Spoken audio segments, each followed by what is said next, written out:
Hey, welcome everyone to Tom and James. It is Friday, and we are going to have a jolly good time today, aren't we? Aren't we there, Dr. James? Looks like you're already having a jolly good time there, Tommy. We're going to have a great time today. We have a lot to talk about. I love that shirt. Hey, before we get going, you're everywhere again. Obviously, Instagram, Facebook. I've seen you. It's like every time I open my phone, I have a picture of James. Yeah, we're making a lot of videos, bro. That's for sure. There's a lot that's going on. So we're on YouTube, Instagram, Facebook. Help us, guys. Follow us on Instagram. Sorry about that little hiccup. Follow us on Instagram, James Cadiz. You can follow us on YouTube. That is Calvary Chapel Signal Hill. By the way, help me and Tom to build the Hope for Our Times YouTube page. Listen, they have not come after us on that page yet, right? And so all of the stuff that we've ever done together is on that page. Well, not all the stuff, but most of the stuff. And you can always go there. It's a good place to go. And then also, if you guys feel so inclined to do so, make sure you subscribe to me on Rumble, rumble.com/James Cadiz, and also follow me on Parler. Please do the same for Pastor Tom. It's important that we get ourselves acclimated to all of those areas. And then I suspect at the very moment that President Trump releases his new platform, we're running over there as well. That's going to be pretty exciting. Yeah. So there's a lot of different things that are coming up. It is exciting. I didn't think about Tom and James on that YouTube has not been censored yet. So we still they have not come after us for anything there, bro. It's been amazing. You and I both have 2 strikes. We get one more, we're permanently off. so we still have Tom and James. So there we go. Well, you know what? Here's the thing. Look, my goal is I don't want to burn the bridge with YouTube. I mean, you have 100,000 people or almost 100,000 people that are subscribing to your YouTube. I have like 18,000 is really small, but those are people that need to be ministered to, and we don't want to burn those bridges. So obviously, we can have more people come. We'd love to have that, but we are building up those other places because there is always a possibility that they'll remove us, and we want to be prepared for that. Plus, the reality of it is with YouTube, it's so much easier. It's much more user friendly. Yes, that is very true. Than all the rest of the outlets. And I mean, I go home, I might watch Eric Stackelbeck or somebody else, and I prefer to just sit there and go to YouTube because I can pull up anything I want. I can pull up us. I can pull up anybody. I can pull up Don. I can pull up you, Don. Yep. I can pull up any news program on YouTube just by typing it in. It's super user friendly, so it makes it rather convenient for everybody. So we don't want to burn that bridge. We're going to continue to speak the truth. But we know that for most of you that are watching, it's the easiest outlet. But we will, both of us, James and I, will both have our own server soon enough where we're going to be able to host our own programs. Keep praying. It's rather expensive and a very cumbersome task. The more we look into it, the more we go, man, you got to have extra employees to run this stuff. We're about ready to make the transition for Educating Our World. That's almost done for Don's website onto the new servers. And we're probably about a month away, maybe less than a month away from transitioning ourselves to the new servers and getting all that squared away. But it's important. You're right. Yeah. It's absolutely important. Yeah. Okay. You ready? We have a lot. We're going to be mostly in this. Here's this. We did not talk about this one yet. I'm going to read through a few things. We didn't talk about this one yet. The Peace Railway from Israel to the Arab Gulf states, and it involves China. This is interesting. It's been out there for a few weeks. I don't know why you and I never talked about it yet, James, but we're going to get to go there. And then Egypt's El-Sisi warns Ethiopia dam risks unimaginable instability. And when you find out what's going on with that, it is getting to be very interesting. The instability because of wars over a massive battle starting over water rights. So we're going to look at that. Also, there's this, James, I know you're well aware of this one from Debka File. Pentagon linguist found guilty of leaking U.S. intel relating also to Israel to a Hezbollah contact. Then there's this, PA calls Jews visiting Temple Mount a provocation. So all this stuff going on. And then there's this rare Second Temple silver shekel that was rediscovered. Did you hear about that one? No, I got news on that. I'd like to know about that. Yeah. So we got all this to talk about, and plus you have your friend, the rapper, the Satan shoes guy. My friend. You know, it's interesting. I did the video on this a few days ago. I did it on Wednesday. And I as I first saw it, I got very angry. I was very, very upset. And then as I went to go record it, I just had this complete change of heart. And truth be told, when you look at this guy, you know, when you see what he's up to, I mean, here's a quick picture of this guy. Look, when you look at this guy, all of a sudden, I'm not going to leave it on there for too long, but it's interesting. You can see that this kid is empty. You can see that this kid is lost, that he is looking for some kind of fulfillment. He's looking for some kind of peace that he's never going to find, you know, and he can't find it with money. He can't find it with this homosexual lifestyle. He can't find it with beating up on Christians and putting them down. It's not a coincidence that he released this on Holy Week. I mean, take a look at this. Let me just show this to you really quickly, okay? And this is literally not a joke, but I want you to see this because this is actually really sad. These are, by the way, these are not Nike Airs. Nike is actually suing him because of this, right? But look at some of the facts behind this. This contains 60 cc of red ink, and there's 1 drop of human blood, like literal, like real human blood. I don't know where they got it from. I don't know what the story is. There are 666 pairs of these. They are serialized, right? They're individually numbered, right? Imagine who has 666, probably that kid is the one that's going to take the one with 666. And then this thing costs $1,018. And I believe it's significant of or symbolic of Luke. I want to say it's Luke 10:18 where it says that Satan fell from the heavens and so on and so forth. Now, to me, I just look at this and I think, okay, well, this is a kid who is, trying to make some publicity of this. He's trying to be cool, all that stuff. In the video that he does, which is absolutely reprehensible, he makes it very obvious that he's homosexual. In the video, he gets lured in by the devil and then he gets killed. He gets judged and killed by a lot of people around him. Then he slides on a stripper pole down to hell and then goes and has a sexual experience with the devil, only for him to kill the devil and then put on the devil's horns. And the idea is now I've become the devil and I rule and I reign and I can do whatever I want.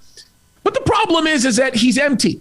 And it's obvious that he's empty. He's a lost puppy dog that has become an angry bulldog that really, truly only can be changed by the true blood of Jesus Christ, right? I mean, he's lost and he's trying to find fulfillment in some kind of sexual revolution, which is always going to come out empty. He's trying to find fulfillment in making his money, establishing his fame, being controversial. But when push comes to shove and he's alone in his big mansion and he has everything that he wants and everything is cool and lots of people in the gay and lesbian community are supporting him, which of course BLM is kind of supporting him. They're not going to fully support him because they're a lesbian movement, more of an LGBTQ run by angry lesbian Marxists. But the bottom line is when he gets all of that, the world is supporting him. Everybody's behind him. Everything is good. Oh, wow, look at this. He's still going to be empty. And the only way he's going to find fulfillment is in the blood of Jesus Christ, not in the drop of blood of a human being representative of Satan worshiping and so on and so forth. And it's actually very sad. I mean, you really think about it, Tom, it's sad. And I think that it should serve as a reminder for all of us that are believers that, man, you're not going to find peace anywhere unless you find it in Christ. And I mean, that's the reality of it. And by the way, I couldn't think of a better time for us to be talking about it than Easter week, specifically Good Friday. I mean, think about that, bro. We're talking about the crucifixion of Jesus Christ. And tonight in our church service, I'm actually going to do a study that is based on the physical trauma of Christ. We're going to talk about all the medical issues that he had gone through. And it's kind of interesting to consider the fact that Christ willfully, knowingly suffered, right? What did not go to the cross willingly. He went to the cross obediently for the sake of us that we might not experience hell.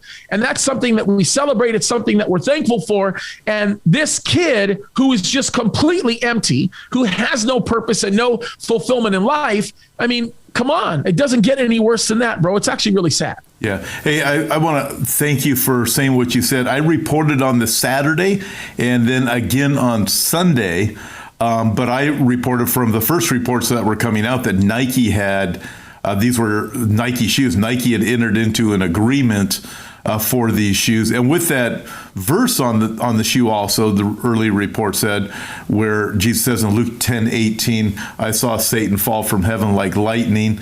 And so I reported on it, and I took it that direction with the prophetic side of the world that we live in also, and how so many things are demonically inspired. And then you bringing it back here on Good Friday is just a great reminder for me and for everyone watching also, that, listen, there's people out there that are absolutely lost and they need the forgiveness of the Lord Jesus Christ. And I also think of this, James, when I look at some of these people, like this kid, he's young, and you look at the system that we have in the United States. You look at the foster care system. There's some good foster folks out there, foster families that do their best. But there's so many kids that are in the system. They have no moms. They have no dads.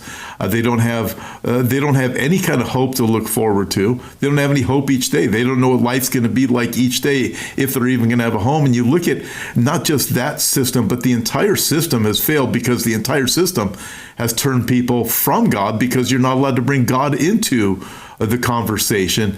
And so this world is turning out a whole bunch of young people right now that are desperately looking for something. And you know what? And if they don't have the Lord, if they're not given the Lord, guess what? The devil's there to get them.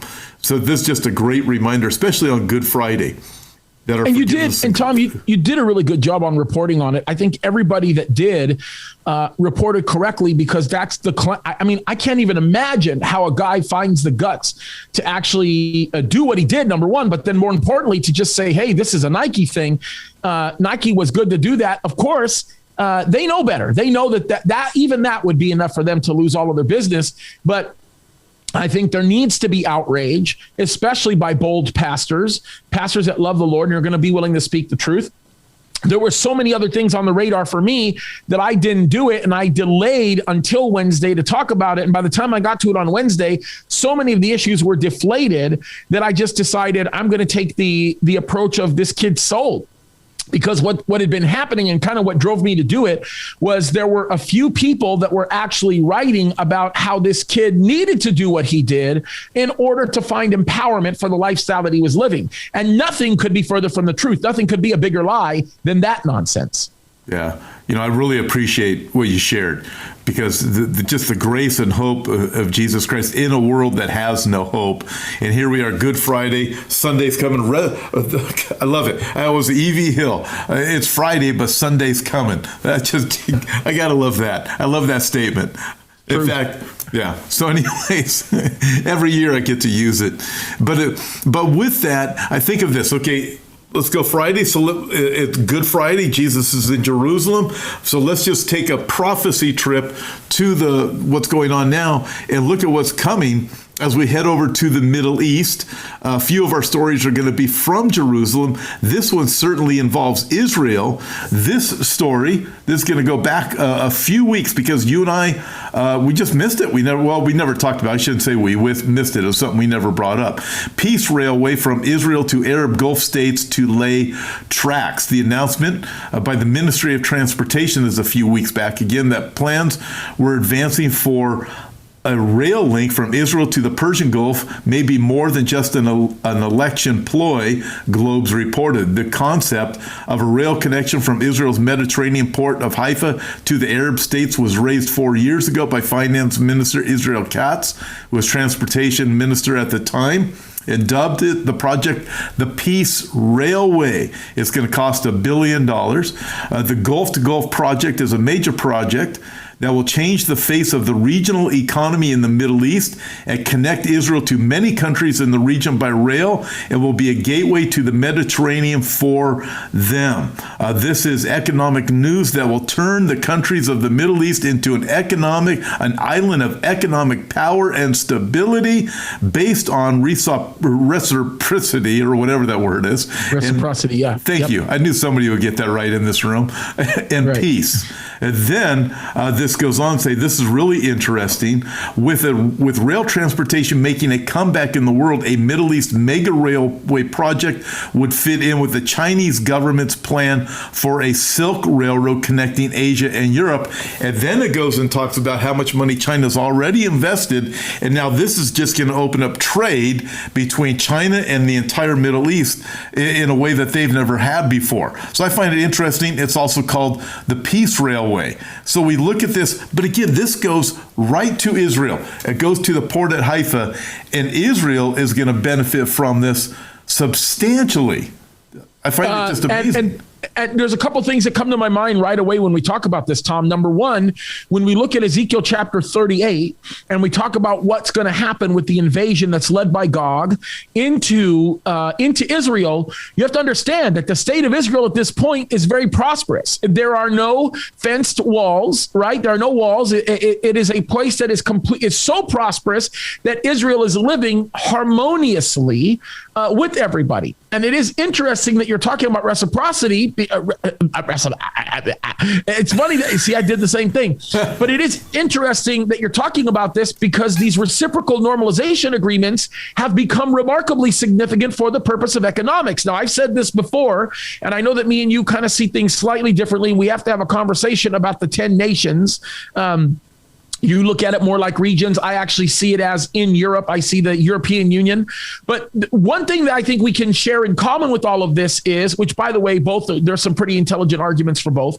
But what I can say is, and I think it's really interesting, is no matter how you view those 10 nations, you've got to understand that it will be primarily driven by reciprocal agreements that involve benefit for economics. It's going to be economically driven, right? That is the only way you can see people relinquishing power to other people. When you see these 10 leaders, these 10 world leaders, these 10 kings relinquishing their power to the final Antichrist, the reason why that's going to be done is primarily because of an economic benefit that will come for them. And that is, in essence, what creates their mindset of security and so on and so forth. So we know, first and foremost, that there will be in Israel complete and total harmonious type of peace, very short-lived, but it's based on economics, because when Russia and all these other nations come to plunder Israel, it will be specifically to take what they want that Israel has. Okay, we're looking at natural resources growing. We're watching people like Erdogan, who says, we've got plenty of oil, even though he doesn't have any, because he's digging like crazy, blowing holes all throughout the Mediterranean, even when he's not supposed to be. You've got China flipping out because they're looking for their energy source. You've got Saudi Arabia,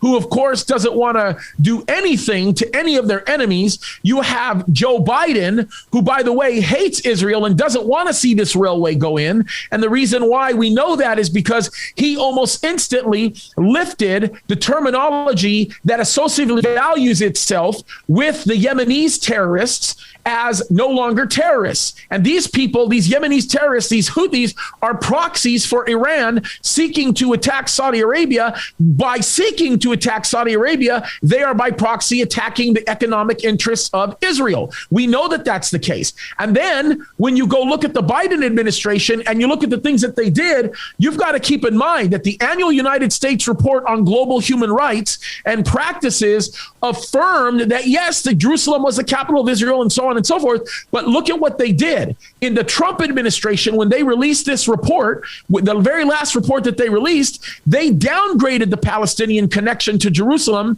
by saying that the Palestinian Authority exercises no authority over Jerusalem. Now, that's pretty significant, right? I mean, that's pretty heavy, right? But the new report, right, has changed. It's completely changed. They removed that line. They literally removed the line that says the Palestinian Authority exercises no authority over Jerusalem. They also removed the line that says this section of the report covers Israel within the 1949 Armistice Agreement line, as well as Golan Heights and East Jerusalem territories that Israel occupied during June 1967 war, and where it later extended its domestic law jurisdiction administration. In other words, what the United States is saying is, we do not recognize the occupation, as they would call it, of Israel in Jerusalem post 1967. in the 2019 Trump report, that administration removed the word and did not use the word occupation with respect to Israeli held on territory. But these guys are using it all over the place in their report, right? Think this for a second. In 2019, the report also failed to speak of a future Palestinian state. But in the 2020 Biden administration report, the references of a Palestinian future state are all over the place. They are everywhere. So the bottom line is the United States of America's position, foreign policy position, is one that is detrimental to itself in that Biden is not supporting that position, but that's going to backfire on the United States because the United States is going to be judged for that, number one, because God is going to bless those who bless Israel and curse those who curse Israel. But being put beside the point, the economic beneficiaries of these agreements, these normalization agreements, especially based on reciprocity, based on these reciprocal agreements that exist between the two of them, is so strong that none of them are going to continue to stand for the desires of the Palestinian state. Not to mention the fact that the United States of America basically told Iran, we're going to go to the table with you, even though you're choosing not to put away nuclear arms. Oh, and by the way, Iran says you can go shove it, Israel. You can go shove it, America. We don't care. And we're going to worry about what we're going to worry about with Israel and everybody else because we don't believe in your existence and we don't believe in the existence of the Jewish state. Yeah, John, everything you just said, I've been following these news stories. Iran, unfortunately for the United States, when we have a new administration, Iran's just laughing at us. Just absolutely completely. Laughing at us. So, we're a mockery to them, so I think just like China. I think it was Wednesday of this week where the Biden administration, after Iran said, we're not even going to deal with you, now the Biden administration says, well, let's do even more. We'll even give you more. And I'm like, right. The whole thing is just absurd. And I believe you're spot on also when I look at this peace railway and the other agreements. We saw Saudi Arabia a couple of weeks back say, hey, the Jews, if the Temple Mount is the Jews, they need to build the third temple there. And we're watching this. The whole Abrahamic Accords that started at the end of 2020. And look, they're moving forward with them. And the whole Palestinian cause, it is not going to go the direction that the UN thinks it's going to go. And with that article, the Jerusalem Post, I think this is where we got some of that information from, James. The title of the article is U.S. report reaffirms, at least this is where I got some of it from, U.S. report reaffirms Jerusalem as Israel's capital, but speaks of occupation. Yeah. Yep. Okay, and then, so for our viewers out there, when you go to the old city and you see where the Jewish quarter is, essentially what they are now saying is, look, the entire Jewish quarter doesn't belong to Israel. They're occupying even the Jewish quarter. That's all 1967, after Israel came in and won the 1967 war. So, no, those lines need to go back. I mean, for anybody that's been to Israel, imagine walking through the old city and the Jews don't have the right to the Western Wall. The Jews don't have the right to the Jerusalem quarter. You start looking at it, UNESCO wanted to do that a few years ago. Do you remember that? It was probably, it might have been when Obama was president. But see, this is the direction that we're going to go with the United States. And again, like you said, God says, I'll bless those who bless thee, I'll curse those who curse thee. We can see the direction this is going with the Biden administration, and it doesn't look good for the United States. And you know what else? All these other Arab communities and Israel are going to totally benefit while it appears the United States is going to become less and less significant. It's going to start to go like this.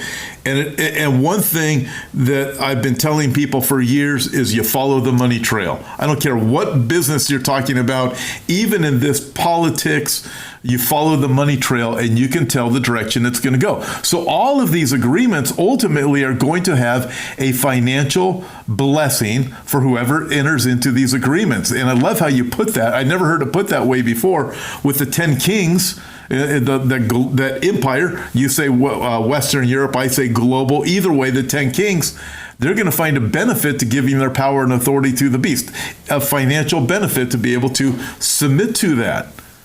Yeah, I do still say Western Europe, and there's a lot of reasons for that. Matter of fact, we're beginning to even see what I think is the formulation of all of that with this New World Order, with this globalism. People think that the New World Order is based on a regional kind of a mindset. If it's a global mentality, then the global mentality must be pursued by every single global region represented on the map.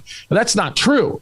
It really is based on economics. And if the economic stronghold is that in Europe, which I believe it will be, especially with the kind of manipulations and maneuverings that are going on, then I believe we're going to end up seeing that, especially considering Putin's involvement in all of this and the kind of anger that exists with China and how China's beginning to interface itself. China's going to poo-poo on itself, right? China's going to end up seeking world domination in a way that is so aggressive and is so fast that it's going to end up being treated like Nazi Germany in World War II. Eventually, the whole world will turn against China, but that platform that is chosen to actually turn against China's actions, and who knows, other actions that they deem and consider to be hardcore imperialist, communistic, blah, blah, blah, blah, blah, blah, blah, blah, blah, I can promise you is going to be something that contributes to the furtherance of the units, these nations that actually want to grow economically speaking. I think that we're going to see that. And I think it's going to serve as a direct repudiation to anybody that does not want to go along with the program. You want to go along with the program? Great. If you don't, well, then you're done. And then in essence, you are going to be starved out. You'll be starved out economically speaking. You'll be starved out in terms of all of the comforts that you have in life. And keep in mind, the language that everybody continues to use as it relates to this COVID nonsense and all the other stuff that's going on is, hey, what we're talking about here is we are talking about a social contract, right? Mm-hmm. But it's always been a social contract. It's always been a social construct when Marxists take over a nation and do exactly what they're going to do. We know based on the New World Order that this is going to be a social-based construct. We know that when the Antichrist in Revelation chapter 13 sets himself up in the temple and demands to be worshiped, it's going to be based on a social construct. It's not going to be based on some kind of economic idealism where it's like, I just want to be the richest, most powerful person in the world. No, he's going back to old school Rome where the Caesars themselves wanted to be worshiped. And when they found out that there was anybody who gave any kind of worship to any other god other than them, they would demand to be set up in those same centers of worship that they would be worshiped as the same god that everybody else worshiped. And that's exactly what we're going to see. We're going to see a resurrection of the Roman Empire. It's going to be a revived Roman Empire. We know that that's what's going to happen. It's already going in that direction. And the social contract mechanism is being fueled by Black Lives Matter and all this other baloney, lying, caca racism. Yeah, the racism stuff that we keep hearing about, it has nothing to do with skin color. It is not about race. Of course it doesn't. It is intended to deceive and divide this country. This country has to be dealt with. It's too strong. It can't be a great country in order for this whole global system to come about with the Antichrist running it. And right. So it's got to be dealt with. And I find it intriguing what you said about China. And I think you're right, where you were talking about how China, you and I both agree, China is not going to be this great powerhouse as so many prophecy teachers say it's going to be. Oh, it's not going to be 200 million man army nonsense. Ugh. Yeah, and then also how you just said they're going to be treated like Nazi Germany was. I see that happening. When you said that, it just totally makes sense as you could see power shift to Europe. I do believe the power is going to shift to Europe. I wouldn't disagree with that because I think that's where the power base is going to be centered regarding the 10 kings of the last days. Then you said some things that are interesting. Maybe I'll switch back to the old theory that I used to believe, which is your theory. So maybe that's right. The 10 kings will be great. I'll take it. And I know Don believes that also. Same thing that you do. So yeah. Okay. So now let's stay in the Mideast just a few more minutes. Egypt's Sisi warns Ethiopia dam risks unimaginable instability.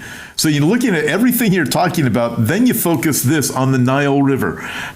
President Abdel Fattah el-Sisi of Egypt. Did I say that correctly? You're Egyptian. Yeah, Abdel Fattah el-Sisi. Yeah. I was close. You did well. You did well. Has warned there would be severe regional consequences if Egypt's water supply were affected by a giant hydropower dam being built by Ethiopia. So apparently this dam it's going to cause problems for the Sudan and for Egypt. They're both saying, look, if our water supply gets hindered at all, guess what, Ethiopia, we're going to war. And we've been hearing for years about battles over the water rights in that whole part of the world. So you look at that, and it's not just oil, it is water. In fact, there's been lots of battles over water. California has a battle over water because they have to ship water in from everywhere. So we look at this in Egypt. Can you imagine this going that direction, a battle breaking out there over this? Well, okay, so let me do what I've done before, because it would help everybody to kind of understand, what we're looking at, because I do think that it's worthwhile to maybe mention for just a second and to kind of bring up for everybody, because the only way that you're going to really understand what I'm talking about is by actually looking at a map. So I'm going to go there for just a second, okay? I'm going to cut over to this map, and I'm going to actually I'm going to just pop in the corner here. But I want you to see something that's very, very interesting, okay? Take a look at where Ethiopia is. Take a look at where the Sudan is, and then take a look at where Egypt is, right? Okay, when you look at Ezekiel chapter 38, there are several nations that are mentioned. We talk about Russia, we talk about Iran, we talk about Turkey, right? And we know that there is going to be, this battle is going to be over, I want what you have, right? There's going to be a natural plunder that's actually going on, right? So if you take a look right now at the Sudan and you take a look at Ethiopia, even South Sudan, which is its own separate area, right? But the Sudan is where we're primarily worried about, right? And we look at Ethiopia, we are looking at areas where water can be dramatically affected. Now, if you look at Egypt, you go north further on Egypt and you see the Suez Canal, right, where that ends up being. First of all, let me just bring this to your attention. We had a blockage in the Suez Canal last week, right? And that blockage cost hundreds and billions of dollars globally because there were tons and tons of ships that were held up, right? When that happens, the whole attention of the world begins to happen. Egypt's position on water rights, especially with respect to what Ethiopia wants to do, is going to be the one that gets the most attention by the rest of the world, because they know that if the Suez Canal gets drained, so does all of their trade, right? No airplane or airplane. There's no way you get natural resources over to areas like Tunisia, Algeria, Morocco, Libya, and then all of Asia Minor and Israel and that kind of an area. There's no way it's going to happen, right? You have to have the Suez Canal working. Ethiopia is freaking out about all of this. Egypt is freaking out about all of this. Sudan is about to lose their minds, but let's put some A's and B's together, right? First of all, Sudan just signed an agreement with Russia, and Russia now has a military base right there on the shores of the Sudan. Okay. Then you have Morocco, who signs a peace deal, or literally a normalization agreement with Israel, when there are a whole bunch of issues related to Western Sahara that are going to involve natural resources. They're signing that normalization agreement so that they can be beneficiaries of those natural resources. Morocco in Northwest Africa is going to be more focused on the political issues related to Mali, Mauritania, Algeria, Tunisia, so on and so forth. So they're not going to be focused on the north central, right, and the northeast section of that portion of the region, which basically means, watch this, right, that Libya is going to end up becoming a very, very critical part of all of this battle, okay? If I am Russia, and I now have my resources on the outside of Sudan, it would be in my best interest to place my resources to the north of Libya in the ocean, right there in that body of water. If you're taking a look at following me, why? Because it best serves my interests, militaristically speaking, in case we have a problem. Now, if Egypt says, I don't care what goes on, I just care about my own water interests, Russia will acquiesce and say, we'll maintain your water interests. Don't worry about that, Egypt. Just let us deal with what we need to deal with Ethiopia, Sudan, Libya, all that kind of a thing. Now, what's interesting is when Libya loses its civil war, and when they do lose their civil war, I think Russia will be the ones in charge of Libya. You'll see a strategic position to the north of Ethiopia, right? And the north of the Sudan, in which Russia controls everything. I think Ethiopia will be convinced at some point or another to acquiesce to the demands of Russia, And then we'll actually see Ethiopia teaming up with the Sudan and Libya, right? And Russia, Turkey, Iran, and so on and so forth to attack Israel, because the natural conclusion that they're going to come to is the shores that are next to us in the Indian Ocean are, we can't touch that. We can't touch the shores directly to the north of us. Libya can't touch their shores directly to the north of them. So they're all going to say, because Egypt is going to become somewhat neutral, they're all going to say our best shot at any kind of natural resource is going to be who? Israel. And that's exactly what you're going to see happening. That's exactly what you're going to see happening. By the way, it's not a surprise that the Sudan jumped in on the normalization agreement, because we would expect all of these nations that are going to invade Israel to be friendly at the time that the invasion actually takes place. It's something that is worthwhile studying. It's something that's worthwhile considering. It's something that's worthwhile thinking about. Yeah, that was a fantastic explanation. That was outstanding. I love your map too, just putting all those things together. So when we look at these things, there's no way, unless you're paying attention to a program like this or what you and Don are doing, there's no way people are going to get this kind of news over here. We don't hear any That's of right. it. That's right. Yeah. Yep. That's just great. Putting together the prophetic news, because God is setting everything up. Listen, James, last thing. We had a few more I wanted to talk about, but we're not going to have enough time. It is Good Friday, and Sunday's coming. Jesus rose from the grave. So I think of that. He's coming again. Here's the story you said you want to talk about before we're done. Rare Tyrian from Tyre, Second Temple silver shekel is rediscovered. So it's in the Tower of David area. Let's see. Here it is. A Second Temple era coin was recently rediscovered in the Tower of David Museum, originally uncovered in excavations in Jerusalem around the 1980s. The rare coin was stored away and forgotten until the box containing the artifacts was reopened during a recent restoration project. What I heard is that back in the 1980s, this coin was put into this box and they lost the box. And then all these years later, all of a sudden, here it is, 40 years later, you look and go, this is being rediscovered. I think of, the news you were just talking about over there regarding Ezekiel 38. The other Dead Sea Scroll find, or the area of Dead Sea Scroll find that was just a few weeks ago, that was released to the public. Amazing. We're seeing all these things happen at the same time. At this time when Israel's discovering their massive energy finds, this peace railway agreement, the United States is definitely entering into this stage of becoming very insignificant. Europe is going to rise. And now we have this coin. This is so fascinating. These shekels, tetradrachmas,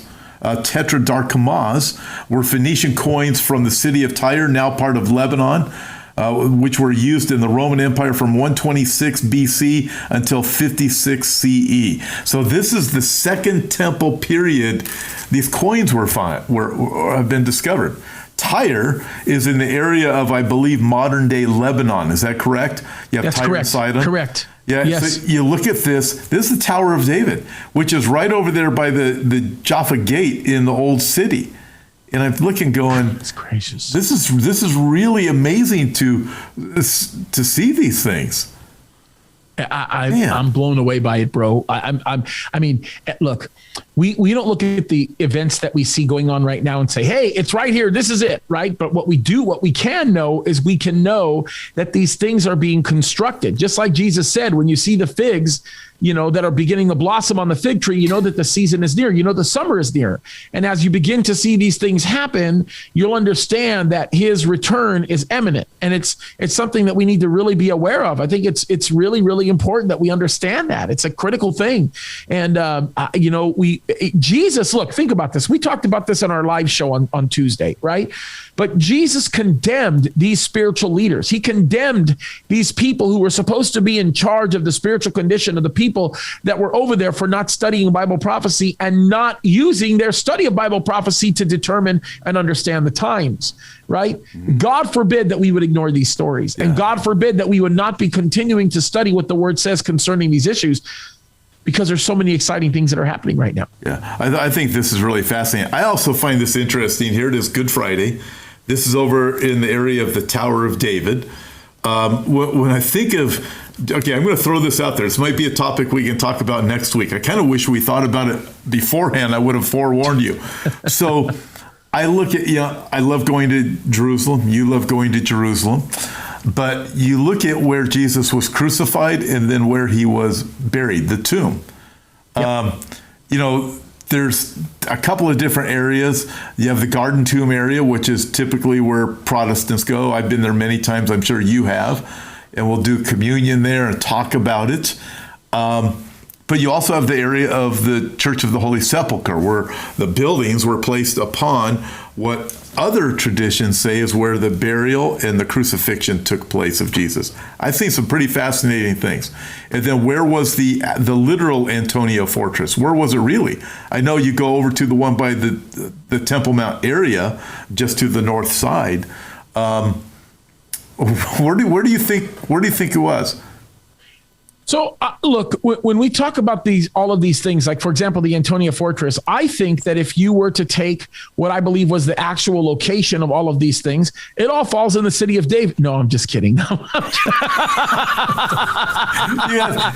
way in the world it's in the city of David. I was just going for it. What are you going to say? You threw me for a curveball. I just had to give you a hard time. I am more and more of the persuasion that they fall in what the original location would have been. And I think the original location that would have been directly adjacent to the outer courtyard of where the temple is. So if wherever the temple is seated, if you were to take the western wall and you were to follow it further north, then I think that you would find the fortress there in that little corner. People have to. This is the best way to understand how this actually worked, right? The purpose of the Antonia Fortress was to provide a home base for the Roman guards that would actually oversee the affairs in the outer courts of the temple, right? Because it was too much of an abomination for the Roman soldiers to actually go inside of the inner courts that were made for the Jews, right? And so, by the way, this is interesting because that's how a lot of people actually justify the idea that the temple is going to be rebuilt just north of the mosque. They say, based on, I think it's the passage in Revelation that talks about the not to count or consider the courtyard of the Gentiles or the area of the Gentiles, and they say that that's referring to the mosque. Well, I don't believe that, because there's always been a courtyard for the Gentiles in the initial construct of the temple, and I believe it's referring to exactly that. And that would actually make a whole lot of sense, because God's period of dealing with the Gentiles has been everything prior to the tribulation, right? When the rapture happens, that period of him dealing with the Gentiles is now gone. And when the covenant is made stronger, the beginning of the 70th week of Daniel, all of those things, now we're actually talking about God's turn to deal with the Jews. So now we're talking about the dealing with the Jews. But I do think that the original location is going to be the prime place for where all of that's going to be. And I know a lot of people debate, well, where's the original location? Well, it's really, really easy. You look at the maps of the time of Herod, and it gives you exactly where it is. There was no confusion as to where that is. We actually have documentation. It's stipulated by most scholars that understand it that we would have been talking about that that northwest corner of that area. I think northwest corner of that area. And then, of course, as you would picture it, if you would walk further east towards the east gate, that in that direction, you would see that area where there was that wall where the soldiers would actually patrol and look at everything from a bird's eye. And then that's where, in that northern section, where you'd have that stairway that led up to the Antonia Fortress, that Paul will have positioned himself on, turned around to everybody and said, I'm going to the Gentiles, and so is God, and so on and so forth. The big riots take place, and he's taken up into that area. There's a lot of, and by the way, there's a lot of confusion that goes on, just so that I want to make this clear. There's a lot of people that conflate what we say Beit Caiaphas, the house of Caiaphas, with the Antonia Fortress. They're two completely different locations, right? But oftentimes people will actually conflate what they call the Antonia Fortress or the Praetorium with the house of Caiaphas and continue and just get confused. And actually, it's interesting. That's how some people actually come to the conclusion that it's all located in the city of David, which the city of David geographically isn't even big enough to facilitate any of that nonsense. No, I haven't come across the confusion with Cleopas and Cleopas, however you say his name. Yeah, Caiaphas. Yeah. The high priest at the Caiaphas. time. Right. Yeah, there we go. How do you say that again? We would say Caiaphas. Well, I'll stick with Caiaphas. Yeah, that's easier for me. Yeah, the little guttural. Yep. And there I haven't heard that before, but I've seen many people. There are so many people that believe, Americans that believe that the temple and everything took place in the city of David, and the Caiaphas house is what's believed to be Caiaphas house is in the area of the city of David, just a little bit. Right. It would just be a little bit west of the current excavations, but it's right there. Fascinating place to go to, but no, that's interesting.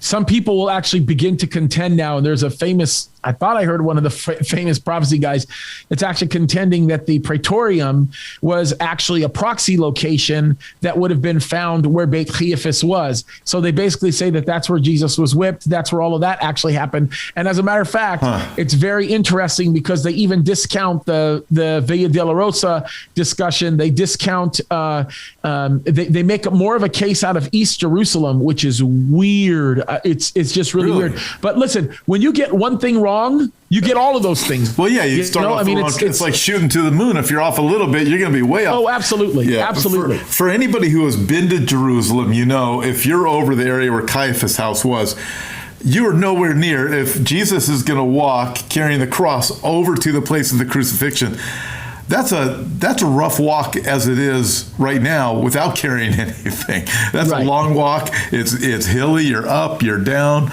It'll give you a really good workout. It had to be a very short walk. We know it wasn't a long walk.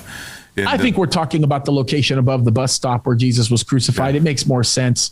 I think what's outside that, Gordon's of the Garden Calvary? Tomb. Isn't that what it's called? Yeah. Gordon's right. Calvary. Yeah. And then you have the Garden Tomb right there. So you're going with the traditional Protestant view?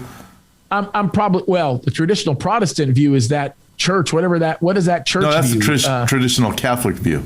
Well, there's a lot of Protestants right now that are holding fast to that, right? It's a big, huge movement in that direction. Yeah. Yeah, but I don't believe that. I think it's very likely closer to the Garden Tomb area. I think that's probably there. A lot of people, really good people, that think it's at that church. Yeah. Just can't, I can't see it. Neither can my wife. She can't see it there. You see it that way? I've argued with, listen, I'm not sold on it, but I look at it a lot. I'm fascinated with. The next time me and you get together, give me about 20 minutes and 2 solid arguments. I bet you I could convince you. Okay, we should do it online. Because it converted me, by the way. I used to think that way. Okay, that's what I'll do. I'll pull it up. Might not be the next time, might be the time after. It'd be fun for next week because we'll be a few days after Easter, after Resurrection Sunday. Yeah, we'll so let me see if I can get my information together before next Friday. Okay. Hey, I'm down. We could do it. It'd be a lot of fun. It'd be a fun conversation, and maybe you can change my mind. My mind has changed on a bunch of levels, on a bunch of different things. So who knows? My mind changes.